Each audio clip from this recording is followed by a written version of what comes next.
Hi hello ನಮಸ್ತೆ ಎಲ್ಲರಿಗೂ S S media ಚಾನಲಿನ ಮತ್ತೊಂದು ವಿಡಿಯೋಗೆ ಸ್ವಾಗತ ಸುಸ್ವಾಗತ. ಸ್ನೇಹಿತರೆ, ಎಲ್ಲರೂ ಹೇಗಿದ್ದೀರಾ? ಎಲ್ಲರೂ ಚೆನ್ನಾಗಿದ್ದೀರಾ ಅಂದ್ಕೊಂಡಿದ್ದೀನಿ. ನಾನು ಕೂಡ ತುಂಬಾ ಚೆನ್ನಾಗಿದ್ದೀನಿ. ಎಲ್ಲರೂ ಚೆನ್ನಾಗಿದ್ದೀರಾ ಅಂದ್ಕೊಂಡು ಭಾವಿಸ್ಕೊಂಡು ಇವತ್ತಿನ ಒಂದು ವಿಡಿಯೋನ ಶುರು ಮಾಡಿಬಿಡೋಣ. ಇವತ್ತಿನ ಒಂದು ವಿಡಿಯೋದಲ್ಲಿ ಸ್ನೇಹಿತರೆ, ಜುಲೈ 14ನೇ ತಾರೀಕು ಅಮಾವಾಸ್ಯೆ ಇದೆ. ಈ ಅಮಾವಾಸ್ಯೆಯನ್ನು ಮಣ್ಣೆತ್ತಿನ ಅಮಾವಾಸ್ಯೆ ಅಥವಾ ಆಷಾಢದ ಅಮಾವಾಸ್ಯೆ ಎಂದು ಕೂಡ ಕರೆಯಲಾಗುತ್ತದೆ.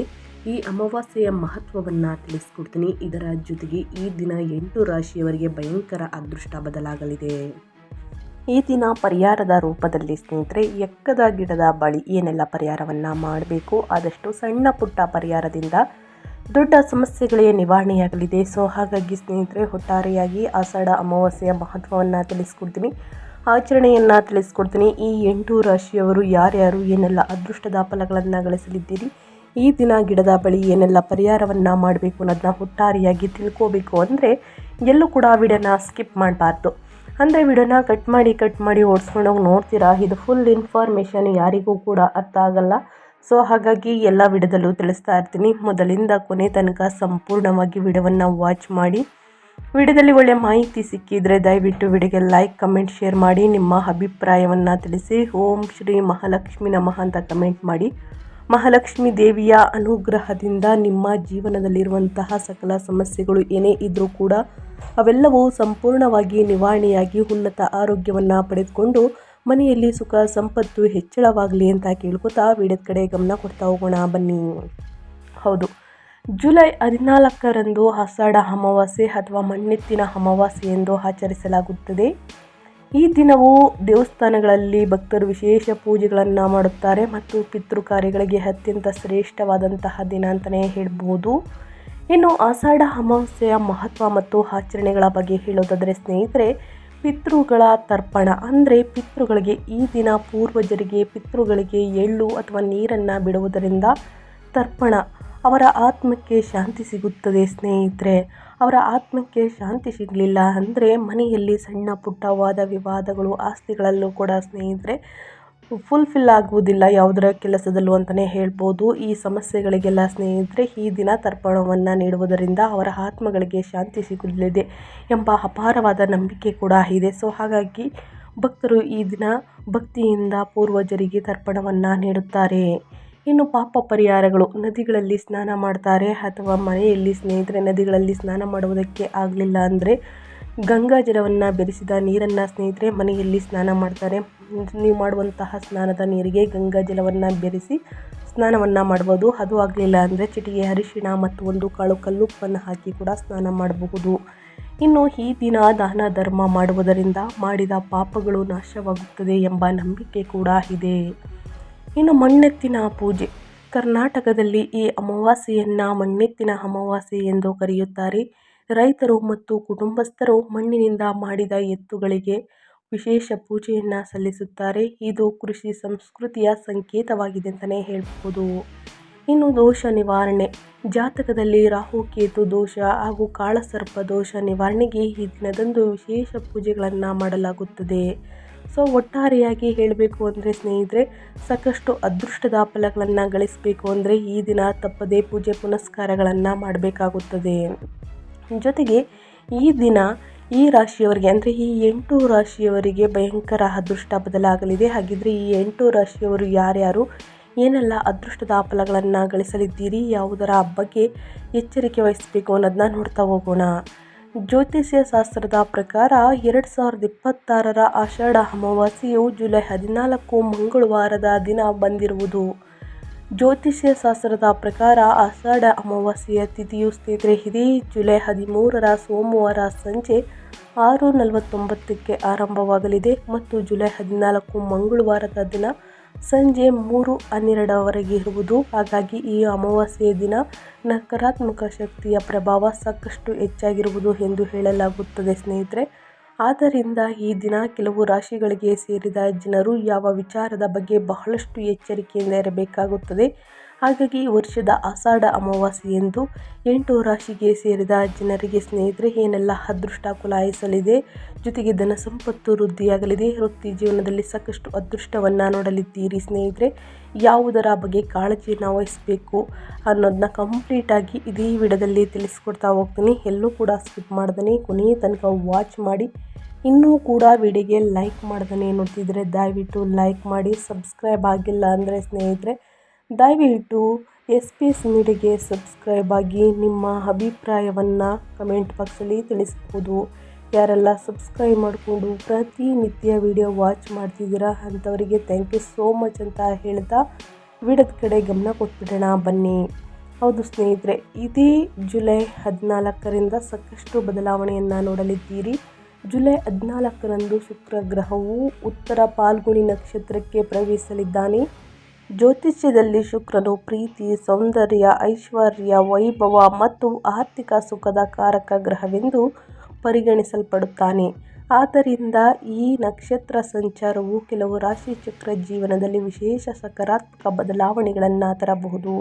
ಶುಕ್ರನ ಉತ್ತರ ಫಾಲ್ಗುಣಿ ನಕ್ಷತ್ರ ಪ್ರವೇಶವು ಹೊಸ ಅವಕಾಶಗಳು, ಶುಭ ಸುದ್ದಿಗಳು ಮತ್ತು ವೈಯಕ್ತಿಕ ಸಂತೋಷವನ್ನು ತರಬಹುದು. ಈ 8 ರಾಶಿಗಳ ಮೇಲೆ ಶುಕ್ರನ ಸಂಚಾರ ಯಾವ ರೀತಿ ಪರಿಣಾಮ ಬೀರುತ್ತದೆ? ಈ ದಿನದಿಂದ ಜ್ಯೋತಿಷ್ಯದಲ್ಲಿ ಶುಕ್ರ ಗ್ರಹವನ್ನು ಭೌತಿಕ ಸೌಕರ್ಯಗಳು, ಪ್ರೀತಿ, ಪ್ರಣಯ, ಸೌಂದರ್ಯ, ಕಲೆ ಮತ್ತು ವೈಭವದ ಅಧಿಪತಿ ಎಂದು ಪರಿಗಣಿಸಲಾಗುತ್ತದೆ. ಆದ್ದರಿಂದ ಶುಕ್ರನು ತನ್ನ ಸಂಚಾರವನ್ನು ಅಥವಾ ನಕ್ಷತ್ರವನ್ನು ಬದಲಾಯಿಸಿದಾಗ ಅದರ ಪರಿಣಾಮ ಬಹುತೇಕ ಎಲ್ಲ ರಾಶಿಚಕ್ರಗಳ ಮೇಲೆ ಜೀವನದ ಮೇಲೆ ಕಾಣಿಸಿಕೊಳ್ಳಬಹುದು. ಜುಲೈ 14ರ ಬೆಳಿಗ್ಗೆ 4:56ಕ್ಕೆ ಶುಕ್ರನು ಪೂರ್ವ ಫಾಲ್ಗುಣಿ ನಕ್ಷತ್ರವನ್ನು ತೊರೆದು ಉತ್ತರ ಫಾಲ್ಗುಣಿ ನಕ್ಷತ್ರಕ್ಕೆ ಪ್ರವೇಶಿಸಲಿದ್ದಾನೆ. ಸ್ನೇಹಿತರೆ, ಸೂರ್ಯನ ಪ್ರಭಾವ ಹೊಂದಿರುವಂತಹ ಈ ನಕ್ಷತ್ರದಲ್ಲಿ ಶುಕ್ರನ ಸಂಚಾರವು ಕೂಡ ಮುಂದುವರಿಯಲಿದೆ. ಸುಮಾರು 2 ವಾರಗಳ ಕಾಲ ಇರುವ ಈ ಅವಧಿ ಜ್ಯೋತಿಷ್ಯ ದೃಷ್ಟಿಯಿಂದ ಮಹತ್ವದಾಗಿದೆ ಅಂತಲೇ ಹೇಳಬಹುದು. ಈ ಸಂಚಾರವು ಎಲ್ಲ ರಾಶಿಗಳ ಮೇಲೆ ಕೆಲವು ಮಟ್ಟಿನ ಪರಿಣಾಮ ಬೀರುವುದಾದರೂ ಜ್ಯೋತಿಷ್ಯದ ಲೆಕ್ಕಾಚಾರಗಳ ಪ್ರಕಾರ ಈ 8 ರಾಶಿಗಳಿಗೆ ವಿಶೇಷವಾಗಿ ಶುಭ ಫಲಗಳು ದೊರೆಯುವಂತಹ ಸಾಧ್ಯತೆ ಇದೆ. ಈ ರಾಶಿಯವರಿಗೆ ಆರ್ಥಿಕ ಲಾಭ, ವೃತ್ತಿ ಜೀವನದಲ್ಲಿ ಪ್ರಗತಿ, ಸಂಬಂಧಗಳಲ್ಲಿ ಸುಧಾರಣೆ ಮತ್ತು ವೈಯಕ್ತಿಕ ಸಂತೋಷ ಹೆಚ್ಚಾಗುವಂತಹ ಸೂಚನೆಗಳಿವೆ. ಹಾಗಾದರೆ ಶುಕ್ರನ ಉತ್ತರ ಫಾಲ್ಗುಣಿ ನಕ್ಷತ್ರ ಸಂಚಾರದಿಂದ ಹೆಚ್ಚಿನ ಲಾಭ ಪಡೆಯಲಿರುವಂತಹ ಈ 8 ರಾಶಿ ಅದೃಷ್ಟ ರಾಶಿಗಳು ಯಾವ್ಯಾವುದು ಮತ್ತು ಈ ಅವಧಿಯಲ್ಲಿ ಅವರಿಗೆ ಯಾವ ರೀತಿಯ ಫಲಿತಾಂಶಗಳು ದೊರೆಯಬಹುದು ಎಂಬುದನ್ನು ಸಂಪೂರ್ಣವಾಗಿ ನೋಡ್ತಾ ಹೋಗೋಣ ಬನ್ನಿ. ಮೊದಲನೇ ಅದೃಷ್ಟ ರಾಶಿ ಬಂದು ವೃಷಭ ರಾಶಿಯವರಿಗೆ. ವೃಷಭ ರಾಶಿಯವರಿಗೆ ಜುಲೈ 14ನೇ ತಾರೀಕು ಸ್ನೇಹಿತರೆ ಆಷಾಢ ಅಮಾವಾಸ್ಯೆ ಅಥವಾ ಮಣ್ಣೆತ್ತಿನ ಅಮಾವಾಸ್ಯೆಯ ದಿನ ವೃಷಭ ರಾಶಿಯವರಿಗೆ ಬಹಳಷ್ಟು ಅದೃಷ್ಟ ಕುಲಾಯಿಸಲಿದೆ ಅಂತಲೇ ಹೇಳಬಹುದು. ವೃಷಭ ರಾಶಿಯ ಅಧಿಪತಿ ಗ್ರಹವೇ ಶುಕ್ರವಾಗಿರುವುದರಿಂದ ಸ್ನೇಹಿತರೆ ಉತ್ತರ ಫಾಲ್ಗುಣಿ ನಕ್ಷತ್ರದಲ್ಲಿ ಶುಕ್ರನ ಈ ಸಂಚಾರವು ವೃಷಭ ರಾಶಿಯವರಿಗೆ ವಿಶೇಷವಾಗಿ ಶುಭಕರ ಎಂದು ಪರಿಗಣಿಸಲಾಗುತ್ತದೆ. ಈ ಅವಧಿಯಲ್ಲಿ ಶುಕ್ರನ ಸಕಾರಾತ್ಮಕ ಪ್ರಭಾವವು ಜೀವನದ ಅನೇಕ ಕ್ಷೇತ್ರಗಳಲ್ಲಿ ಉತ್ತಮ ಬದಲಾವಣೆಗಳನ್ನು ತರಬಹುದಾಗಿದೆ. ವ್ಯವಹಾರದಲ್ಲಿ ಸಾಕಷ್ಟು ಅದೃಷ್ಟ ಅಂತಲೇ ಹೇಳಬಹುದು. ಇನ್ನು ವ್ಯವಹಾರದಲ್ಲಿ ತೊಡಗಿರುವವರಿಗೆ ಲಾಭದಾಯಕ ಒಪ್ಪಂದಗಳು ಮತ್ತು ಹೊಸ ಅವಕಾಶಗಳು ದೊರೆಯುವಂತಹ ಸಾಧ್ಯತೆ ಇದೆ. ಉದ್ಯೋಗದಲ್ಲಿರುವವರಿಗೆ ವೃತ್ತಿ ಜೀವನದಲ್ಲಿ ಪ್ರಗತಿ ಕಾಣಿಸಿಕೊಳ್ಳಬಹುದು ಮತ್ತು ಹೊಸ ಜವಾಬ್ದಾರಿಗಳು ದೊರೆಯುವಂತಹ ಸಾಧ್ಯತೆ ಇದೆ. ಈ ಸಮಯದಲ್ಲಿ ಆತ್ಮವಿಶ್ವಾಸ ಹೆಚ್ಚಾಗುವುದರಿಂದ ಪ್ರಮುಖ ನಿರ್ಧಾರಗಳನ್ನು ತೆಗೆದುಕೊಳ್ಳುವುದು ಸುಲಭವಾಗಬಹುದು. ಈಗ ತೆಗೆದುಕೊಳ್ಳುವ ಕೆಲವು ನಿರ್ಧಾರಗಳು ಭವಿಷ್ಯದಲ್ಲಿ ದೀರ್ಘಾವಧಿಯ ಲಾಭವನ್ನು ತರುವಂತಹ ಸಾಧ್ಯತೆ ಇದೆ. ಕಳೆದ ಕೆಲವು ತಿಂಗಳುಗಳಿಂದ ಎದುರಿಸುತ್ತಿದ್ದಂತಹ ಆರ್ಥಿಕ ತೊಂದರೆಗಳು ಕ್ರಮೇಣ ಪರಿಹಾರವಾಗುವಂತಹ ಸೂಚನೆಗಳಿವೆ. ಹಣಕಾಸಿನ ಸ್ಥಿತಿ ಸುಧಾರಿಸುವಂತಹ ಸಾಧ್ಯತೆ ಇದ್ದು ಕುಟುಂಬ ಸದಸ್ಯರಿಂದ ದೊರೆಯುವಂತಹ ಬೆಂಬಲ ಮತ್ತು ಸಹಕಾರ ಮನಸ್ಸಿಗೆ ಶಾಂತಿ ಮತ್ತು ತೃಪ್ತಿ ನೀಡಬಹುದು. ಒಟ್ಟಾರೆಯಾಗಿ ಈ ಸಂಚಾರವು ವೃಷಭ ರಾಶಿಯವರಿಗೆ ಆರ್ಥಿಕ ಸ್ಥಿರತೆ, ವೃತ್ತಿ ಬೆಳವಣಿಗೆ ಮತ್ತು ಕುಟುಂಬದ ಸುಖವನ್ನು ಹೆಚ್ಚಿಸುವಂಥ ಅನುಕೂಲಕರ ಸಮಯವಾಗಿರಬಹುದು ವೃಷಭ ರಾಶಿಯ ವ್ಯಕ್ತಿಗಳಿಗೆ. ಇನ್ನು ಅದೇ ರೀತಿ ಮುಂದಿನ ರಾಶಿಯವರ ಬಗ್ಗೆ ಹೇಳೋದಾದರೆ ಮಿಥುನ ರಾಶಿಯವರಿಗೆ. ಮಿಥುನ ರಾಶಿಯವರು ಏನೆಲ್ಲ ಅದೃಷ್ಟದ ಫಲಗಳನ್ನು ಗಳಿಸಲಿದ್ದೀರಿ ಅಂದರೆ ಮಿಥುನ ರಾಶಿಯವರಿಗೆ ಇದೇ ಜುಲೈ 14ನೇ ತಾರೀಕು ಅಮಾವಾಸ್ಯೆಯ ದಿನ ಸಂಬಂಧಗಳ ವಿಚಾರದಲ್ಲಿ ಈ ಸಮಯ ಅತ್ಯಂತ ಅನುಕೂಲಕರವಾಗಿರಬಹುದು. ವೈವಾಹಿಕ ಜೀವನದಲ್ಲಿ ಪರಸ್ಪರ ಅರ್ಥ ಮಾಡಿಕೊಳ್ಳುವಿಕೆ ಮತ್ತು ಸಾಮರಸ್ಯ ಹೆಚ್ಚಾಗಬಹುದು. ಪ್ರಣಯ ಸಂಬಂಧಗಳಲ್ಲಿ ಆಳ ಮತ್ತು ನಿಕಟತೆ ಹೆಚ್ಚಾಗುವಂತಹ ಸಾಧ್ಯತೆ ಇರುವುದರಿಂದ ಸಂಬಂಧಗಳು ಮತ್ತಷ್ಟು ಬಲವಾಗಬಹುದು. ಈ ಅವಧಿಯಲ್ಲಿ ನಿಮ್ಮ ವೈಯಕ್ತಿಕ ಆಕರ್ಷಣೆ ಮತ್ತು ಮಾತಿನ ಪ್ರಭಾವ ಸಹಜವಾಗಿ ಹೆಚ್ಚಾಗಬಹುದು ಸ್ನೇಹಿತರೆ. ಇದರ ಪರಿಣಾಮವಾಗಿ ಸಾಮಾಜಿಕ ವಲಯಗಳಲ್ಲಿ ಗೌರವ ಮತ್ತು ಮನ್ನಣೆ ಹೆಚ್ಚಾಗುವಂತಹ ಸಾಧ್ಯತೆ ಇದೆ. ಹೊಸ ಪರಿಚಯಗಳು ಬೆಳೆದು ಬರಬಹುದು ಮತ್ತು ಅವು ಭವಿಷ್ಯದಲ್ಲಿ ಉಪಯುಕ್ತವಾಗಬಹುದು. ಮನೆ, ಜಮೀನು, ನಿವೇಶನ ಮತ್ತು ಇತರ ಆಸ್ತಿ ಖರೀದಿಸುವಂತಹ ಯೋಜನೆ ಇದ್ದರೆ ಈ ಸಮಯವು ಅದಕ್ಕೆ ಅನುಕೂಲಕರ ಅವಧಿಯಾಗಬಹುದು. ಸರಿಯಾದ ಯೋಜನೆ ಮತ್ತು ಪರಿಶೀಲನೆಯೊಂದಿಗೆ ಮುಂದುವರಿದರೆ ಉತ್ತಮ ಫಲಿತಾಂಶಗಳನ್ನು ಪಡೆಯುವಂತಹ ಸಾಧ್ಯತೆ ಇದೆ. ಒಟ್ಟಾರೆ ಈ ಸಂಚಾರವು ಮಿಥುನ ರಾಶಿಯವರಿಗೆ ಆತ್ಮವಿಶ್ವಾಸ, ಸಂಬಂಧಗಳಲ್ಲಿ ಬಲ ಮತ್ತು ಆಸ್ತಿ ಸಂಬಂಧಿತ ಪ್ರಯೋಜನಗಳನ್ನು ನೀಡುವಂತಹ ಸಮಯವಾಗಿರಬಹುದು. ಒಟ್ಟಾರೆಯಾಗಿ ಏನೆಲ್ಲ ಅದೃಷ್ಟದ ಫಲಗಳನ್ನು ಗಳಿಸಲಿದ್ದೀರಿ ಮಿಥುನ ರಾಶಿಯವರು ಅಂತ ಕಂಪ್ಲೀಟಾಗಿ ತಿಳಿಸ್ಕೊಟ್ಟಿದ್ದೀನಿ. ಇನ್ನು ಮುಂದಿನ ರಾಶಿಯವರ ಬಗ್ಗೆ ಹೇಳೋದಾದರೆ ಸ್ನೇಹಿತರೆ, ಮುಂದಿನ ರಾಶಿ ಬಂದು ಸಿಂಹ ರಾಶಿಯವರಿಗೆ. ಸಿಂಹ ರಾಶಿಯವರಿಗೆ ಇದೇ ಜುಲೈ 13-14ನೇ ತಾರೀಕಿನ ನಂತರ ಸಾಕಷ್ಟು ಬದಲಾವಣೆ ಅಂತಲೇ ಹೇಳಬಹುದು. ಸಿಂಹ ರಾಶಿಯವರಿಗೆ ಶುಕ್ರನ ಸಂಚಾರವು ಈ ಅಮಾವಾಸ್ಯೆಯ ದಿನದಿಂದ ಅತ್ಯಂತ ಶುಭಕರ ಮತ್ತು ಅನುಕೂಲಕರ ಎಂದು ಪರಿಗಣಿಸಲಾಗುತ್ತದೆ. ಈ ಅವಧಿಯಲ್ಲಿ ಜೀವನದ ಅನೇಕ ಕ್ಷೇತ್ರಗಳಲ್ಲಿ ಸಂತೋಷಕರ ಬದಲಾವಣೆಗಳು ಕಾಣಿಸಿಕೊಳ್ಳುವಂತಹ ಸಾಧ್ಯತೆ ಇದೆ. ಅವಿವಾಹಿತರಿಗೆ ಹೊಸ ಪ್ರಣಯ ಸಂಬಂಧ ಆರಂಭವಾಗುವಂತಹ ಸಾಧ್ಯತೆ ಇದೆ. ಈಗಾಗಲೇ ಸಂಬಂಧದಲ್ಲಿ ಇರುವವರು ತಮ್ಮ ಸಂಗಾತಿಯೊಂದಿಗೆ ಹೆಚ್ಚಿನ ನಿಕಟತೆ ಮತ್ತು ಪರಸ್ಪರ ಅರ್ಥ ಮಾಡಿಕೊಳ್ಳುವಿಕೆ ಅನುಭವಿಸಬಹುದು. ಸಂಬಂಧಗಳು ಮತ್ತಷ್ಟು ಬಲಗೊಳ್ಳುವಂತಹ ಸೂಚನೆಗಳಿವೆ. ಕುಟುಂಬದ ದೃಷ್ಟಿಯಿಂದ ಮಕ್ಕಳಿಗೆ ಸಂಬಂಧಿಸಿದ ಶುಭ ಸುದ್ದಿ ಕೇಳಿ ಬರುವಂತಹ ಸಾಧ್ಯತೆ ಇದೆ. ಇದು ಕುಟುಂಬದಲ್ಲಿ ಸಂತೋಷ ಮತ್ತು ಹೆಮ್ಮೆಯ ವಾತಾವರಣ ಉಂಟು ಮಾಡಬಹುದು. ಈ ಅವಧಿಯಲ್ಲಿ ನಿಮ್ಮ ಮನಸ್ಸು ಧಾರ್ಮಿಕ ಮತ್ತು ಆಧ್ಯಾತ್ಮಿಕ ಚಟುವಟಿಕೆಗಳ ಕಡೆಗೆ ಆಕರ್ಷಿತವಾಗಬಹುದು. ಈ ಸಕಾರಾತ್ಮಕ ಮನೋಭಾವವು ನಿಮಗೆ ಮಾನಸಿಕ ಶಾಂತಿ ಮತ್ತು ಒಳಗಿನ ನೆಮ್ಮದಿ ನೀಡುವುದರ ಜೊತೆಗೆ ಜೀವನದ ವಿವಿಧ ಕ್ಷೇತ್ರಗಳಲ್ಲಿ ಯಶಸ್ಸನ್ನು ಸಾಧಿಸಲು ಸಹಾಯಕವಾಗಬಹುದು. ಉದ್ಯೋಗದಲ್ಲಿರುವವರಿಗೆ ಈ ಸಮಯ ವೃತ್ತಿ ಜೀವನದ ದೃಷ್ಟಿಯಿಂದ ಮಹತ್ವದಾಗಿರುತ್ತದೆ. ಬಡ್ತಿ, ಸಂಬಳ ಹೆಚ್ಚಳ ಅಥವಾ ಹೊಸ ಉದ್ಯೋಗದ ಅವಕಾಶ ದೊರಕುವಂತಹ ಸಾಧ್ಯತೆಗಳು ಬಲವಾಗಿವೆ. ಕೆಲಸದ ಸ್ಥಳದಲ್ಲಿ ನಿಮ್ಮ ಪ್ರತಿಭೆ ಮತ್ತು ಪರಿಶ್ರಮಕ್ಕೆ ಮೆಚ್ಚುಗೆ ದೊರೆಯಬಹುದು. ಒಟ್ಟಾರೆ ಈ ಸಂಚಾರವು ಸಿಂಹರಾಶಿಯವರಿಗೆ ಪ್ರೀತಿ, ಕುಟುಂಬ, ಆಧ್ಯಾತ್ಮಿಕತೆ ಮತ್ತು ವೃತ್ತಿ ಕ್ಷೇತ್ರಗಳಲ್ಲಿ ಉತ್ತಮ ಫಲಿತಾಂಶಗಳನ್ನು ನೀಡುವಂತಹ ಸಾಧ್ಯತೆ ಇದೆ. ಏನೆಲ್ಲ ಅದೃಷ್ಟದ ಫಲಗಳನ್ನು ಗಳಿಸಲಿದ್ದೀರಿ ಅನ್ನೋದನ್ನ ಕಂಪ್ಲೀಟಾಗಿ ತಿಳಿಸ್ಕೊಟ್ಟಿದ್ದೀನಿ. ಇನ್ನು ಅದೇ ರೀತಿ ಮುಂದಿನ ರಾಶಿಯವರ ಬಗ್ಗೆ ಹೇಳೋದಾದರೆ ಮಕರ ರಾಶಿಯವರಿಗೆ. ಮಕರ ರಾಶಿಯವರಿಗೆ ಇದೇ ಜುಲೈ 14ರಿಂದ ಅಂದರೆ ಮಣ್ಣೆತ್ತಿನ ಅಮಾವಾಸ್ಯೆಯ ದಿನದಿಂದ ಶುಕ್ರನ ಸಂಚಾರದಿಂದ ಮಕರ ರಾಶಿಯವರಿಗೆ ಈ ಸಂಪೂರ್ಣ ಅವಧಿಯು ಆರ್ಥಿಕವಾಗಿ ಬಹಳ ಲಾಭದಾಯಕವಾಗಿರಬಹುದು. ಕೋಟ್ಯಾಧಿಪತಿ ಯೋಗವನ್ನು ನೋಡಲಿದ್ದೀರಿ. ಬಡವ ಕೂಡ ಶ್ರೀಮಂತರಾಗುವಂತಹ ಯೋಗ ಹಿಂದಿನಿಂದ ಶುರುವಂತಲೇ ಹೇಳ್ಬೋದು. ಹಣಕಾಸಿನ ಪರಿಸ್ಥಿತಿಯಲ್ಲಿ ಸುಧಾರಣೆ ಕಾಣಿಸಿಕೊಳ್ಳುವಂತಹ ಸೂಚನೆಗಳಿವೆ. ಈ ಸಮಯದಲ್ಲಿ ನೀವು ಮಹತ್ವದ ಆರ್ಥಿಕ ನಿರ್ಧಾರಗಳನ್ನು ತೆಗೆದುಕೊಳ್ಳಲು ಸರಿಯಾದ ಅವಕಾಶ ಮತ್ತು ಧೈರ್ಯವನ್ನು ಪಡೆಯಬಹುದು. ಹಿಂದೆ ಮಾಡಿದ ಹೂಡಿಕೆಗಳಿಂದ ಉತ್ತಮ ಲಾಭ ದೊರೆಯಲು ಪ್ರಾರಂಭವಾಗಬಹುದು. ಇದರಿಂದ ನಿಮ್ಮ ಆರ್ಥಿಕ ಸ್ಥಿತಿ ಇನ್ನಷ್ಟು ಬಲವಾಗುವಂತಹ ಸಾಧ್ಯತೆ ಇದೆ. ಹೊಸ ಆದಾಯದ ಮೂಲಗಳು ತೆರೆದುಕೊಳ್ಳುವ ಸೂಚನೆಗಳು ಕೂಡ ಕಂಡುಬರುತ್ತಿವೆ. ಈ ಅವಧಿಯಲ್ಲಿ ಹೊಸ ಶಕ್ತಿ ಮತ್ತು ಉತ್ಸಾಹ ನಿಮ್ಮ ಜೀವನದಲ್ಲಿ ಹೆಚ್ಚಾಗಬಹುದು. ಇದರ ಪರಿಣಾಮವಾಗಿ ನಿಮ್ಮ ವೃತ್ತಿ ಜೀವನದಲ್ಲಿ ಪ್ರಗತಿ ಕಾಣಿಸಿಕೊಳ್ಳಬಹುದು. ಕೆಲಸದ ಸ್ಥಳದಲ್ಲಿ ನಿಮ್ಮ ಪರಿಶ್ರಮ ಮತ್ತು ಸಾಮರ್ಥ್ಯಕ್ಕೆ ಮೆಚ್ಚುಗೆ ದೊರೆಯುವಂತಹ ಸಾಧ್ಯತೆ ಇದೆ. ಪ್ರಣಯ ಸಂಬಂಧದಲ್ಲಿಯೂ ಕೂಡ ನಂಬಿಕೆ ಮತ್ತು ನಿಕಟತೆ ಹೆಚ್ಚಾಗುವಂತಹ ಸೂಚನೆಗಳಿವೆ. ಸಂಗಾತಿಯೊಂದಿಗೆ ಪರಸ್ಪರ ಅರ್ಥ ಮಾಡಿಕೊಳ್ಳುವಿಕೆ ಹೆಚ್ಚಾಗಿ ಸಂಬಂಧಗಳು ಇನ್ನಷ್ಟು ಬಲಗೊಳ್ಳಬಹುದು. ಒಟ್ಟಾರೆ ಜುಲೈ ತಿಂಗಳಲ್ಲಿ ಸ್ನೇಹಿತರೆ ಈ ಅವಧಿಯು ಮಕರ ರಾಶಿಯವರಿಗೆ ಸಂತೋಷ, ಸಮೃದ್ಧಿ, ಪ್ರಗತಿಯನ್ನು ತರುವ ಅನುಕೂಲಕರ ಸಮಯವಾಗಿರಬಹುದು. ಸರಿಯಾದ ಯೋಜನೆ ಮತ್ತು ಪರಿಶ್ರಮದಿಂದ ಈ ಅವಧಿ ಲಾಭವನ್ನು ಇನ್ನಷ್ಟು ಹೆಚ್ಚಿಸಬಹುದು ಅಂತಲೇ ಹೇಳ್ಬೋದು. ಏನೆಲ್ಲ ಅದೃಷ್ಟದ ಫಲಗಳನ್ನು ಗಳಿಸಲಿದ್ದೀರಿ ಅನ್ನೋದನ್ನ ಕಂಪ್ಲೀಟಾಗಿ ತಿಳಿಸ್ಕೊಟ್ಟಿದ್ದೀನಿ. ಇನ್ನು ಅದೇ ರೀತಿ ಮುಂದಿನ ರಾಶಿಯವರ ಬಗ್ಗೆ ಹೇಳೋದಾದರೆ ಸ್ನೇಹಿತರೆ, ಕನ್ಯಾ ರಾಶಿಯವರು ಕೂಡ ಹಿಂದಿನಿಂದ ಏನೆಲ್ಲ ಅದೃಷ್ಟದ ಫಲಗಳನ್ನು ಗಳಿಸಲಿದ್ದೀರಿ, ಯಾವುದರ ಬಗ್ಗೆ ಎಚ್ಚರಿಕೆ ವಹಿಸಬೇಕು ಅನ್ನೋದನ್ನ ನೋಡ್ತಾ ಹೋಗೋಣ. ಕನ್ಯಾ ರಾಶಿಯವರಿಗೆ ನಾಳಿನ ದಿನ ವಿಶೇಷವಾದ ದಿನಗಳು ಪ್ರಾರಂಭ ಅಂತಲೇ ಹೇಳಬಹುದು. ಮಣ್ಣೆತ್ತಿನ ಅಮಾವಾಸ್ಯೆಯ ದಿನದಿಂದ ಕನ್ಯಾ ರಾಶಿಯವರಿಗೆ ನಿಮ್ಮ ಆರ್ಥಿಕ ಪರಿಸ್ಥಿತಿ ಸುಧಾರಿಸಬಹುದು ಮತ್ತು ಕೆಲಸದ ಸ್ಥಳದಲ್ಲಿ ಸಕಾರಾತ್ಮಕ ಬದಲಾವಣೆಗಳು ಉಂಟಾಗಬಹುದು. ವ್ಯವಹಾರದಲ್ಲಿ ಉತ್ತಮ ಲಾಭ ಗಳಿಸುವ ಅವಕಾಶಗಳನ್ನು ಪಡೆಯಬಹುದು. ಕುಟುಂಬದಲ್ಲಿ ಶಾಂತಿ ನೆಲೆಸುವುದು. ನಿಮ್ಮ ವ್ಯವಹಾರದಲ್ಲಿ ಹೊಸ ಯೋಜನೆಗಳನ್ನು ಶುರು ಮಾಡಲು ನಾಳಿನ ದಿನ ನಿಮಗೆ ಸಾಧ್ಯವಾಗಬಹುದು ಸ್ನೇಹಿತರೆ.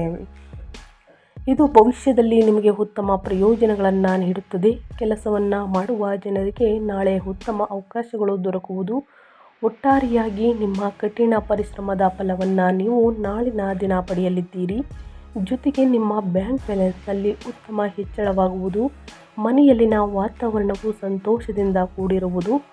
ಜೊತೆಗೆ ನಿಮ್ಮ ಪ್ರೀತಿಯ ಜೀವನ ನಾಳಿನ ದಿನ ಉತ್ತಮವಾಗಿರಲಿದೆ ಹಾಗೂ ನಿಮ್ಮ ಸಂಗಾತಿಯೊಂದಿಗೆ ಬಲವಾದ ಸಂಬಂಧವನ್ನು ಹೊಂದಲು ನಿಮಗೆ ಸಾಧ್ಯವಾಗುವುದು. ಹಾಗೆ ಪ್ರಗತಿಯನ್ನು ಗಳಿಸಲು ಹಲವು ಮಾರ್ಗಗಳು ಗೋಚರಿಸುವುದು ಕನ್ಯಾ ರಾಶಿಯ ವ್ಯಕ್ತಿಗಳಿಗೆ. ಈ ಶುಭಯೋಗಗಳ ಪ್ರಭಾವದಿಂದಾಗಿ ಈ ರಾಶಿಗೆ ಸೇರಿದ ಜನರ ಹಳೆಯ ಹೂಡಿಕೆಗಳಿಂದ ಈ ಸಂದರ್ಭದಲ್ಲಿ ಭಾರಿ ಧನ ಲಾಭವನ್ನು ಗಳಿಸುವಂತಹ ಯೋಗ ನಿರ್ಮಾಣಗೊಳ್ಳಲಿದೆ. ಒಟ್ಟಾರೆಯಾಗಿ ನಿಮ್ಮ ಆರ್ಥಿಕ ಸ್ಥಿತಿ ಬಲಗೊಳ್ಳಲಿದೆ ಸ್ನೇಹಿತರೆ. ಏನೆಲ್ಲ ಅದೃಷ್ಟದ ಫಲಗಳನ್ನು ಕನ್ಯಾ ರಾಶಿಯವರು ಗಳಿಸಲಿದ್ದೀರಿ ಅನ್ನೋದನ್ನ ಕಂಪ್ಲೀಟಾಗಿ ತಿಳಿಸ್ಕೊಟ್ಟಿದ್ದೀನಿ ಸ್ನೇಹಿತರೆ. ಇನ್ನು ಮುಂದಿನ ರಾಶಿಯವರ ಬಗ್ಗೆ ಹೇಳೋದಾದರೆ ಮೇಷರಾಶಿಯವರು ಕೂಡ ಏನೆಲ್ಲ ಅದೃಷ್ಟದ ಫಲಗಳನ್ನು ಮಣ್ಣೆತ್ತಿನ ಅಮಾವಾಸ್ಯೆಯ ದಿನದಿಂದ ಗಳಿಸಲಿದ್ದೀರಿ, ಯಾವುದರ ಬಗ್ಗೆ ಎಚ್ಚರಿಕೆ ವಹಿಸಬೇಕು ಅನ್ನೋದನ್ನ ನೋಡ್ತಾ ಹೋಗೋಣ. ಈ ರಾಶಿಯವರಿಗೆ ಸಾಕಷ್ಟು ಶುಭ ಫಲಿತಾಂಶಗಳು ದೊರಕುವುದು. ನೀವು ಹೊಸ ವ್ಯವಹಾರದ ಒಪ್ಪಂದಗಳನ್ನು ಪಡೆಯಲು ಮತ್ತು ದೀರ್ಘಕಾಲದಿಂದ ಅಪೂರ್ಣಗೊಂಡಂತಹ ಕೆಲಸಗಳನ್ನು ಪೂರ್ಣಗೊಳಿಸಲು ನಾಳಿನ ದಿನ ಸಾಧ್ಯವಾಗುವುದು. ಸಾಲದ ಹೊರೆಗಳು ಕಡಿಮೆಯಾಗುವುದು ಮತ್ತು ನೀವು ಮನಸ್ಸಿನ ಶಾಂತಿಯನ್ನು ಹೊಂದಲಿದ್ದೀರಿ. ವಿದ್ಯಾರ್ಥಿಗಳು ತಮ್ಮ ಶೈಕ್ಷಣಿಕ ಕ್ಷೇತ್ರದಲ್ಲಿ ಉತ್ತಮ ಪ್ರದರ್ಶನವನ್ನು ನೀಡುತ್ತಾರೆ. ಇದರೊಂದಿಗೆ ನಾಳಿನ ದಿನ ಶುಭಯೋಗಗಳ ಪ್ರಭಾವದಿಂದಾಗಿ ಮೇಷರಾಶಿಗೆ ಸೇರಿದ ಜನರು ಹಳೆಯ ಹೂಡಿಕೆಗಳಿಂದ ಈ ಸಂದರ್ಭದಲ್ಲಿ ಭಾರಿ ಧನಲಾಭವನ್ನು ಗಳಿಸುವಂತಹ ಯೋಗ ನಿರ್ಮಾಣಗೊಳ್ಳುವುದು. ಇದರಿಂದಾಗಿ ನಿಮ್ಮ ಆರ್ಥಿಕ ಸ್ಥಿತಿ ಸಾಕಷ್ಟು ಬಲಗೊಳ್ಳಲಿದೆ. ಜೊತೆಗೆ ವ್ಯವಹಾರವನ್ನು ಮಾಡುವ ಜನರಿಗೆ ಹೊಸ ಅವಕಾಶಗಳು ದೊರಕುವಂತಹ ಸಾಧ್ಯತೆಯೂ ಕೂಡ ಹೆಚ್ಚಾಗಿರುವುದು. ಕೆಲಸ ಹುಡುಕುತ್ತಿರುವವರಿಗೆ ಶೀಘ್ರದಲ್ಲೇ ಉತ್ತಮ ಉದ್ಯೋಗ ದೊರಕುವುದು. ನಿಮ್ಮ ಎಲ್ಲ ಕೆಲಸಗಳು ಸಮಯಕ್ಕೆ ಸರಿಯಾಗಿ ಪೂರ್ಣಗೊಳ್ಳಬಹುದು ಸ್ನೇಹಿತರೆ. ಈ ರಾಶಿಯವರಿಗೆ ಯಶಸ್ಸು ದೊರಕುವಂತಹ ಸಾಧ್ಯತೆ ಹೆಚ್ಚಾಗಿರಲಿದೆ. ಬಯಸಿದ ಕೆಲಸವನ್ನು ಪಡೆಯಲು ಸಾಧ್ಯವಾಗುವುದು. ಕೆಲಸದಲ್ಲಿ ನಿಮ್ಮ ಕೆಲಸಕ್ಕೆ ಮೆಚ್ಚುಗೆ ದೊರೆಯುವುದು. ನಿಮಗೆ ಪ್ರಮುಖ ಆರ್ಥಿಕ ನಿರ್ಧಾರಗಳನ್ನು ತೆಗೆದುಕೊಳ್ಳಲು ಸಾಧ್ಯವಾಗುವುದು. ಒಟ್ಟಾರೆಯಾಗಿ ಏನೆಲ್ಲ ಅದೃಷ್ಟದ ಫಲಗಳನ್ನು ಗಳಿಸಲಿದ್ದೀರಿ ಅನ್ನೋದನ್ನ ಕಂಪ್ಲೀಟಾಗಿ ತಿಳಿಸ್ಕೊಟ್ಟಿದ್ದೀನಿ. ಇನ್ನು ಮುಂದಿನ ರಾಶಿಯವರ ಬಗ್ಗೆ ಹೇಳೋದಾದರೆ ವೃಶ್ಚಿಕ ರಾಶಿಯವರಿಗೆ ಮಣ್ಣೆತ್ತಿನ ಅಮಾವಾಸ್ಯೆಯ ದಿನದಿಂದ ತಮ್ಮ ಜೀವನದಲ್ಲಿ ಅದ್ಭುತ ಬದಲಾವಣೆಗಳನ್ನು ಹೊಂದುವರು. ಸಾಮಾಜಿಕ ಗೌರವ ಹೆಚ್ಚಾಗುವುದು. ಪೂರ್ವಜರ ಆಸ್ತಿಯಿಂದ ಗಮನಾರ್ಹ ಆರ್ಥಿಕ ಲಾಭವಾಗುವಂತಹ ಸಾಧ್ಯತೆ ಇದೆ. ವ್ಯವಹಾರದಲ್ಲಿನ ಹೂಡಿಕೆಗಳು ಗಮನಾರ್ಹ ಲಾಭವನ್ನು ನೀಡಬಹುದು. ಮಹತ್ವದ ನಿರ್ಧಾರಗಳನ್ನು ತೆಗೆದುಕೊಳ್ಳುವ ನಿಮ್ಮ ಸಾಮರ್ಥ್ಯ ಹೆಚ್ಚಾಗುತ್ತದೆ. ಆದಾಯವನ್ನು ಹೆಚ್ಚಿಸಲು ಹೊಸ ಮಾರ್ಗಗಳು ಗೋಚರಿಸುತ್ತವೆ. ಹಾಗೆ ಈ ರಾಶಿಗೆ ಸೇರಿದ ಜನರ ಮನೆಯಲ್ಲಿ ಎಲ್ಲರ ಸಂಪೂರ್ಣ ಬೆಂಬಲ ದೊರಕುವುದು. ಇದರಿಂದ ಆರ್ಥಿಕ ವಿಚಾರಗಳಿಗೆ ಸಂಬಂಧಿಸಿದಂತೆ ನಾಳಿನ ದಿನ ನಿಮ್ಮ ಎಲ್ಲ ಸಮಸ್ಯೆಗಳು ನಿಧಾನವಾಗಿ ದೂರವಾಗುವುದು. ನಿಮ್ಮ ವ್ಯವಹಾರವನ್ನು ವಿಸ್ತರಿಸಲು ನೀವು ಉತ್ತಮ ಅವಕಾಶವನ್ನು ಪಡೆದುಕೊಳ್ಳುತ್ತೀರಿ.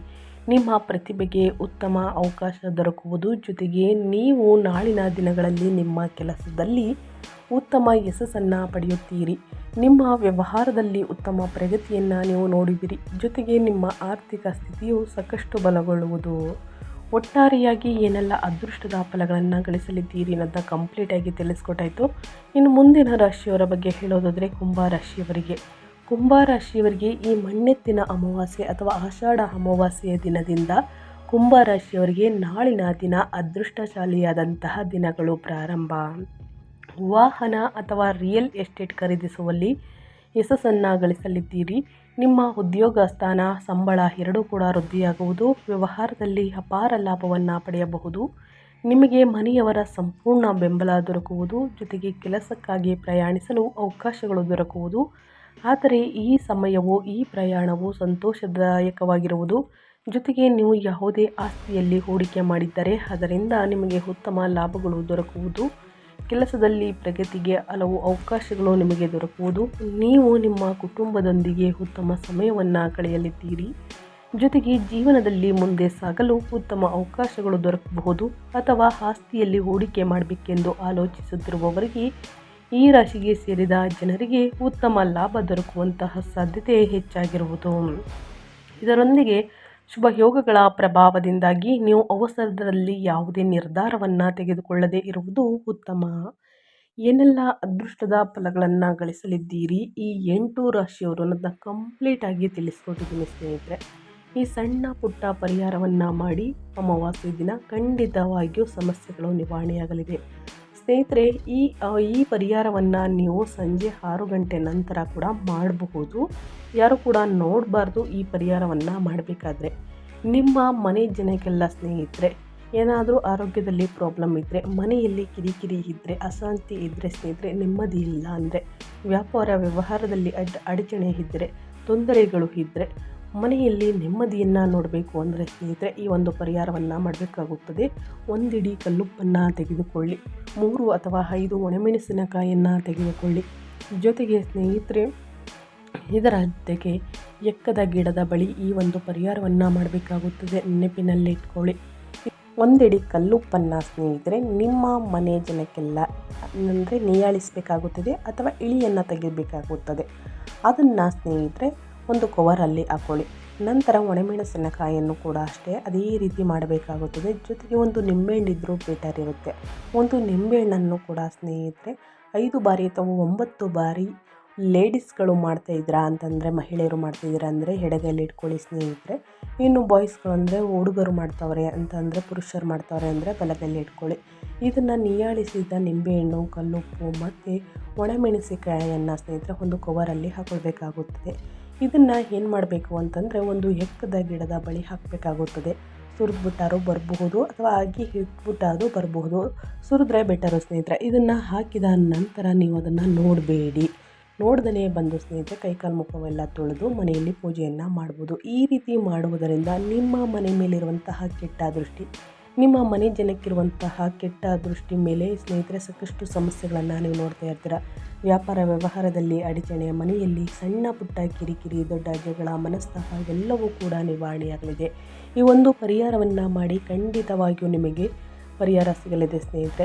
ಆದಷ್ಟು ಅಮಾವಾಸ್ಯೆ ಹುಣ್ಣಿಮೆ ದಿನ ಈ ಸಣ್ಣ ಪುಟ್ಟ ಪರಿಹಾರವನ್ನು ಮಾಡಿ ಅಂತ ಹೇಳ್ತಾ ನಾನು ವಿಡಿಯೋವನ್ನು ಎಂಡ್ ಮಾಡ್ತಾ ಇದ್ದೀನಿ.